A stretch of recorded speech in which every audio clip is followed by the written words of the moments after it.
तेल के बढ़ते दामों की बता दें आपको, पेट्रोल और डीजल की कीमतों में एक बार फिर आग लगती हुई दिख रही है। दिल्ली में पेट्रोल के दाम 85 रुपए के पार चले गए हैं। फिलहाल दिल्ली में पेट्रोल की कीमत 85 रुपए 20 पैसे प्रति लीटर है। दिल्ली में डीजल के दामों में भी बढ़ोतरी हुई है और फिलहाल डीजल का दाम दिल्ली में 75 रुपए 38 पैसे प्रति लीटर है। तो 85 रुपए को पार कर गया है दिल्ली में पेट्रोल और डीजल। डीजल इस वक्त 75 रुपए के पार जा चुका है, 75 रुपए 38 पैसे प्रति लीटर।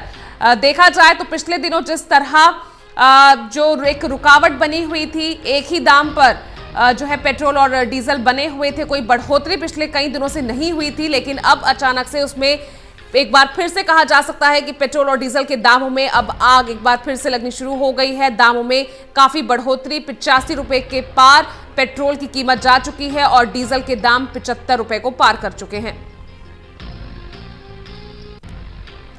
और जायजा लिया मेरे सहयोगी दिव्यांशु मल्होत्रा ने। देश में पेट्रोल और डीजल की कीमतें एक बार फिर रिकॉर्ड स्तर पर पहुंच गई है। देश की राजधानी दिल्ली में पेट्रोल की कीमत 85 के पार और डीजल की कीमत 75 के पार पहुंच गई है। फिलहाल हम एक पेट्रोल पंप पर मौजूद हैं। इंडियन ऑयल का ये पेट्रोल पंप है और मैं आपको दिल्ली में आज की कीमत बताना चाहूंगा। फिलहाल पेट्रोल की जो कीमत है वो 85 रुपए 20 पैसे पहुंच गई है, यानी कि एक नया रिकॉर्ड बन गया है। और आज की बात करें तो पेट्रोल और डीजल में 25 पैसे की बढ़ोतरी हुई है, जिसके बाद पेट्रोल तो 85 रुपए 20 पैसे पहुंच गया है। इसके साथ साथ अगर हम डीजल की बात करें तो ये नोजल उठाना पड़ता है और उसके बाद डीजल की कीमत यहाँ पर आती है। 75 रुपए 38 पैसे फिलहाल डीजल की कीमत दिल्ली में बन गई है। जाहिर सी बात है, पेट्रोल और डीजल की कीमतें अगर बढ़ती हैं तो उससे लोगों की जेब पर असर पड़ता है। खर्चा जो प्राइवेट व्हीकल्स हैं उसका तो बढ़ता ही है, इसके साथ साथ जो कमर्शियल व्हीकल्स होते हैं उसमें ट्रांसपोर्टेशन बढ़ जाता है और उससे महंगाई भी बढ़ती हुई नजर आती है। हमारे साथ कुछ लोग हैं बातचीत करने के लिए। सर, अपना नाम बताइए और ये बताइए कि पेट्रोल और डीजल जब बढ़ता है तो जेब पर तो जाहिर सी बात है असर पड़ता है। मेरा नाम बलजिंदर सिंह है। बहुत ज़्यादा असर पड़ता है। जब से सरकार आई है पेट्रोल के रेट मैंने घटते कभी देखे ही नहीं। जो रेट आप बाहर की कंट्री में देखेंगे, मतलब उससे आप कंपेयर करेंगे, बहुत ही ज़्यादा, मतलब कोई कंपैरिजन है ही नहीं।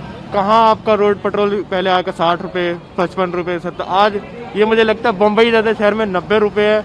कोई दूर वो दिन भी मुंबई में 91 रुपए के पार पहुंच गए। हाँ, 90 रुपये से भी ऊपर है। वही मैं कह रहा हूँ, 90 रुपये भी पार है। वो दिन भी दूर नहीं है, दिल्ली में भी वही रेट हो जाएगा, 90 रुपये से भी पार हो जाएगा। तो अभी तो ये सिर्फ पेट्रोल बढ़ा है, आगे कोई बड़ी बात नहीं, बहुत कुछ बढ़ने ही वाला है। बिल्कुल, क्योंकि पेट्रोल डीजल की कीमतें बढ़ती हैं तो ट्रांसपोर्टेशन बढ़ता है, उससे महंगाई भी बढ़ती हुई नजर आती है। बहुत ज्यादा बढ़ती है महंगाई। अभी आप देख रहे हैं आंदोलन चल रही है, बहुत ही, मतलब सबसे लंबा आंदोलन है, सबसे शांतिपूर्ण आंदोलन है ये। इससे आपको हर जगह जीएस, आप देश की जीडीपी ले लीजिए, कितनी गंदी माइनस में चली गई है। आज तक इतना बुरा हाल मैंने कभी नहीं देखा है। मतलब ये सरकार ने सिर्फ और सिर्फ महंगाई दी है और जितने बिजनेसमैन हैं उनके लिए फायदा है ये, और अपनी रोजी के लिए, अपनी कुर्सी के लिए बैठे। मैं कहता हूँ एक बार ये सरकार प्रेस कॉन्फ्रेंस तो करे, बातचीत तो करे ये। बिल्कुल, कुछ और लोगों से हम बातचीत करेंगे। कुछ और लोग जो हैं यहाँ से पेट्रोल डलाकर जा रहे हैं। सर, एक सवाल मेरा आपसे ये है कि कोरोना काल के चलते वैसे ही लोगों के रोजगार काफी कम हो गए हैं, काम धंधे बंद हो गए हैं, और अगर पेट्रोल और डीजल की कीमतें बढ़ती हैं तो दोहरी मार झेलनी पड़ती है। हर चीज का असर पड़ेगा जी उस पर। दाल सब्जी फ्रूट हर चीज पे असर पड़ेगा। किस पे नहीं पड़ेगा बता दो। क्या चीज सस्ती है इस टाइम, ये बता दो आप मेरे को।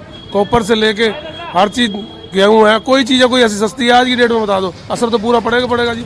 जो 10,000 कमा रहा है वो तो बेचारा मरेगा, जो 12,000 कमा रहा है वो भी मरेगा। रह कौन गया? कोई भी नहीं रह गया। सबके लिए परेशानी है ये तो, आपके लिए, हमारे लिए, सबके लिए परेशानी है। आज फिर 85 है, कल 90 होगा, 95 होगा, बढ़ेगा, हर चीज का रेट बढ़ेगा जी। आप लेट हो रहे हैं। खैर, शुक्रिया हमसे बातचीत करने के लिए। तो कुल मिला के अंतर्राष्ट्रीय बाजार में अगर हम कच्चे तेल की बात करें तो उसमें फिलहाल नरमी है, लेकिन इसके बावजूद हिंदुस्तान में जो तेल कंपनियां हैं वो लगातार पेट्रोल और डीजल की कीमतों में बढ़ोतरी कर रही हैं। और अगर हम जनवरी की बात करें तो जनवरी में ₹1.25 से ऊपर पेट्रोल और डीजल की कीमत जो है हो चुकी है, बढ़ चुकी है। ऐसे में देखना ये होगा कि सरकार अब पेट्रोल और डीजल की कीमतों को कंट्रोल करने के लिए क्या कुछ स्टेप उठाती है। कैमरामैन मनमोहन के साथ दिव्यांशु मल्होत्रा, टोटल न्यूज, दिल्ली।